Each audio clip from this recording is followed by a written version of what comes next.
Hi there, loving souls. Welcome to this channel where we discuss universal laws and how we can practice more love on a daily basis.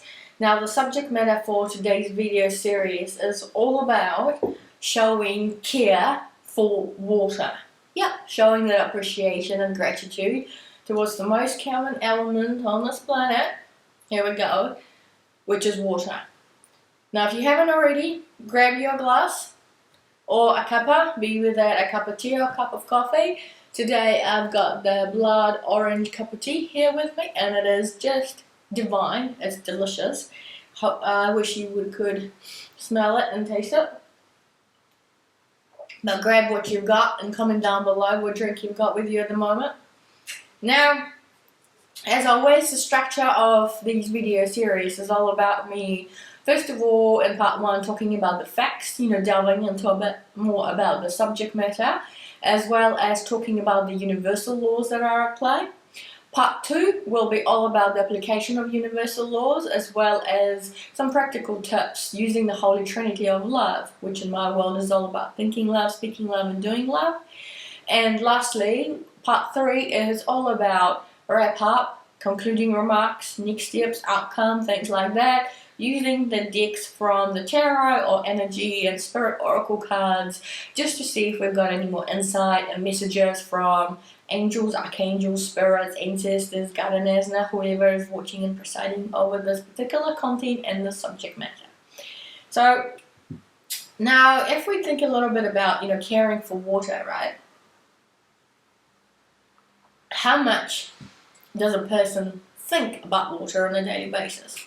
That's an interesting thing. We drink a lot of water, right? We use water a lot for domestic consumption, be that cleaning your dishes, washing your dishes, boiling water for your teas and coffees. You take a shower, hopefully, or you take a bath, in order to cleanse yourself, your body. You have uses of water for other reasons. For instance, if you got plants or you got trees, your herbs, you have a garden or flowers, you water them for because they need water, right? Or agricultural purposes. Any kind of farms or other animals drink water. Your pets, you probably most likely change their water on a daily basis, right? To make sure that they get the hydration that they need.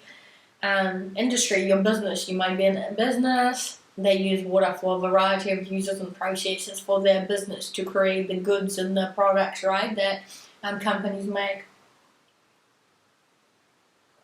And also an interesting one is actually, I don't know to what extent you think about this, but you can use water to create energy, right? That hydro flow. The fact that when the water flows, that can generate electricity power or energy in itself. And which is amazing, right?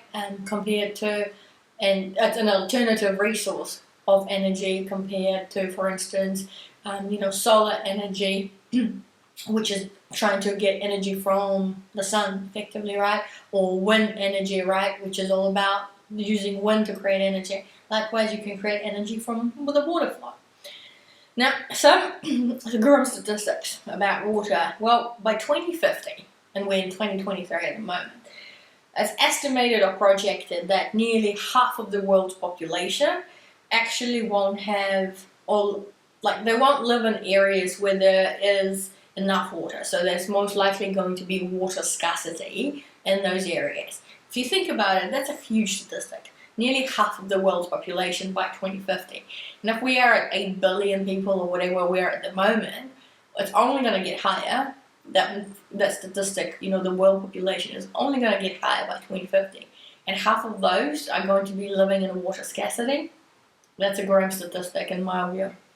And that's thinking also about the fact that there's so much water. About 70% of the Earth's surface, our beautiful planet's surface, is actually water. 70% of it.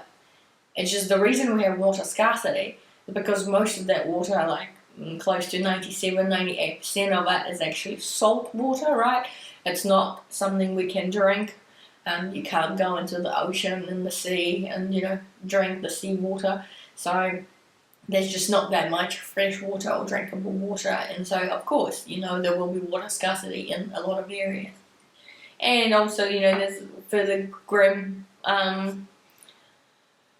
not so nice elements in connection with water, which is unfortunately there is water pollution. There's certain activities where contaminants flow into the water, polluting the water, and as a result causing some negative consequences onto the marine life as well as human lives out there. Could be, if you drink water that's been polluted, you're likely to get an illness of some sort, or bacteria, health-related medical issues, potentially even death, and of course other waterborne diseases for a myriad of reasons.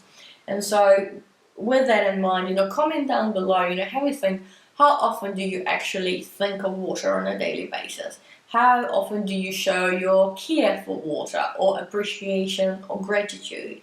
How often do you thank your water? And comment down below also with any tips or tricks you have up your sleeve about what will you do in order to show your care for water, right? Because I'm sure the community would appreciate suggestions, some practical examples of how we can, each one of us, how can we show more love? How can we show more love towards water? Some universal laws that are at play. One in particular that kind of been circulating around my mind is that the water element is H2O, and it's quite a common one. It's something that is very, very well known, even if you're not a chemist yourself.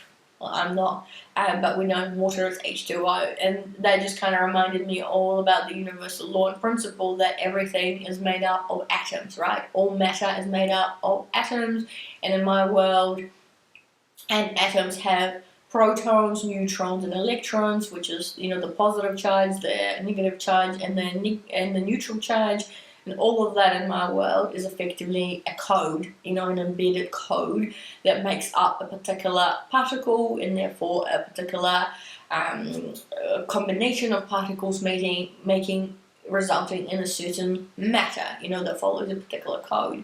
And everything is made up of atoms. Literally everything you see on the screen is made up of atoms, and water, has its own construct, has its own makeup.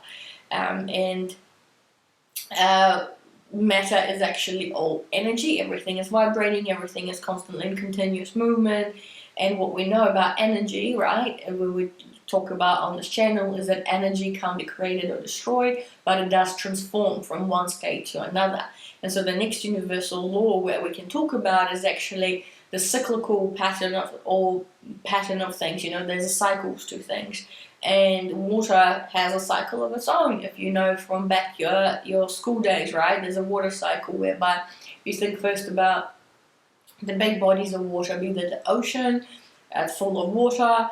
The water then evaporates into the air because of the sun and the heat, right? It evaporates, the top layer evaporates and goes up, because it becomes lighter, it turns into effectively air into air. That air rises because it gets sort of warmer, and then effectively what happens in the clouds, really, really high up, clouds are actually made up of water droplets.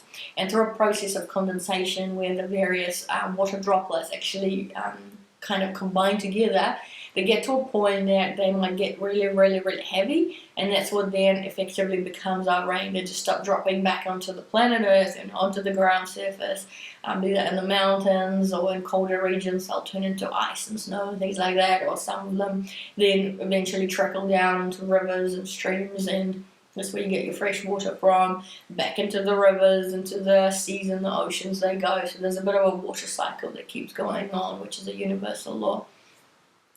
And the last universal law that I would sort of want to touch upon is the ripple effect of things, whereby effectively if something is dropped into the water, as an example, and you see a ripple effect whereby the waves just kind of spread out in a very swift manner, and they go all across, affecting a huge amount of space in a prompt, swift manner. And that's the whole point. Even a small action, a localized action, a focused action can add up to affect a significant amount of other space or other something in a very swift manner. So Something we can think about that can occur is, very well known. If, for instance, there's an earthquake, a focal point in an area that is underwater, in the seabed or those sorts of areas, one point of an earthquake can create a huge tsunami in a completely different area in a swift manner, right? That's why there is this correlation between knowing where earthquakes are and then figuring out there's a tsunami threat, because of the fact that there's this ripple effect that happens. But there's also a positive side of the ripple effects, right? And one person or one individual can really make a huge difference on a cumulative scale, causing some really good, positive, meaningful change. So with that in mind, we'll talk a little bit about that in our application of universal laws and when we practice love as part of part 2. So without further ado, please feel free to click on the description box down below, and I will see you shortly in part 2. Stay tuned.